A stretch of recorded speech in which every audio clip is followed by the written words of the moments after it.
Today we are starting a project where the theme of our artwork is nature and the medium that we're going to be using is paper mosaic. So I'm going to show you a quick demonstration of how to use the paper tiles to create your artwork using the theme of nature. The first thing I did is I drew my shape onto my paper. I did a very simple shape, a circle to represent the sun, so that I can show you how to make an image with the paper tiles. Your sketch is going to be much more interesting and creative than mine. The first thing you need to do is cut out your paper tile. So I'm going to use paper from my big tray of paper at my table. You want each of those tiles to be about the width of your thumb. So I'm going to go ahead and cut a long strip off of this paper. The edge doesn't have to be exactly perfect.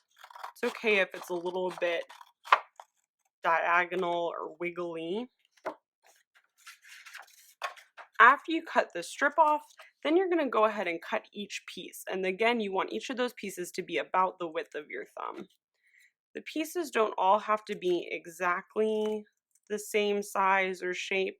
It's going to make it more interesting if you have pieces that are a little bit different, but you do want the pieces to not be much bigger or smaller than this. If they're any bigger, then it's going to be hard to show the detail of your shapes, and if they're any smaller, it's going to make it difficult to finish it in time. I'm going to go ahead and put all of my shapes over here on my scrap paper, and I'm going to get a glue stick from my supply cup. The first thing you want to do is you want to start off by gluing shapes along the edges of your pencil line. So I'm going to put a paper tile on my scrap paper. You want to get glue all over that paper, which is why we have the scrap paper, so we don't have a big mess to clean up at the end of class. Just line up your tile as closely as you can to that pencil line that you drew. And there's going to be a little bit of a space in between tiles, and that is okay.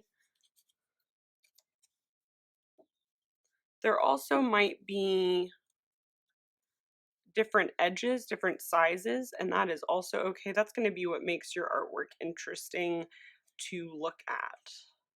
If you get to a part where a square or a rectangle isn't going to fit, you can always take your tile and trim it so that it will fit. It is okay to create custom sized tiles for your artwork. I would test it out before you put glue on it to make sure that it's going to work. Make sure you throw these little pieces into your trash can at your table. And then glue that down.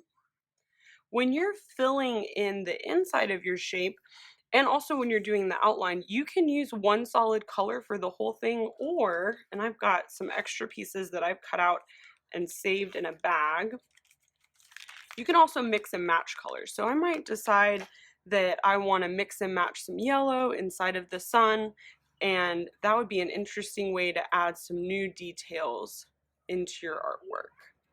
I want to show you a few tricks about filling in the background part of your artwork.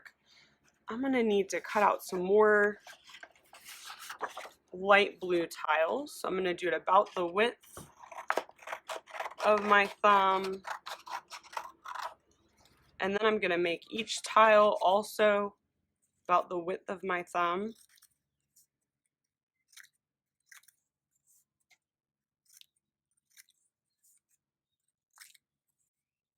I'll save that for later.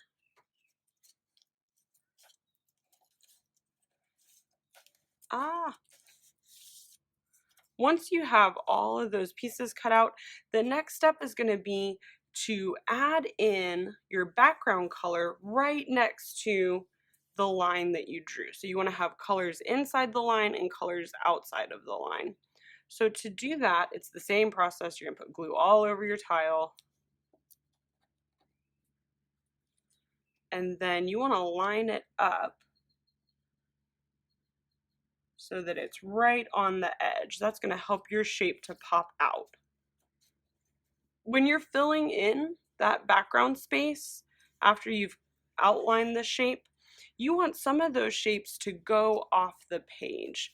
That's going to help it to look like it's filling up your artwork completely.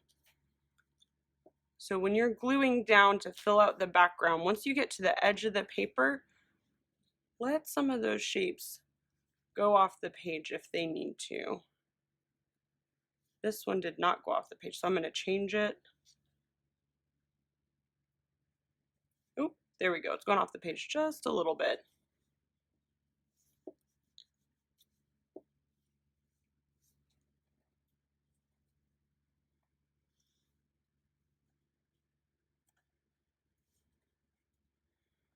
When you have those shapes that fill in completely, that is part of what gives your artwork unity.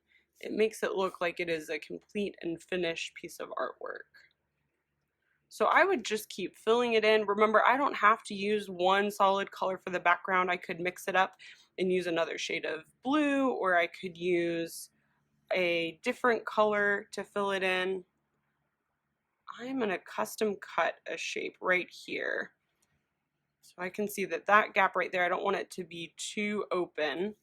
So I would maybe cut a smaller rectangle that I can use to fit in that space.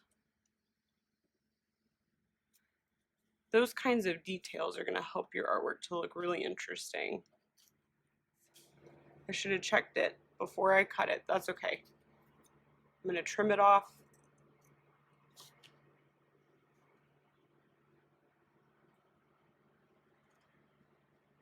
There we go.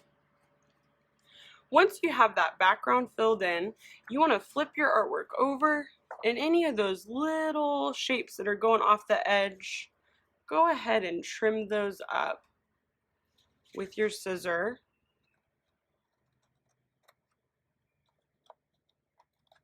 Trimming off those little pieces is going to make the front look really crisp, and when that color fills the whole page, it is going to look amazing. When you are done tracing or sketching your design onto your artwork, let your teacher know and they will get your table set up to begin cutting out and gluing down your paper tiles.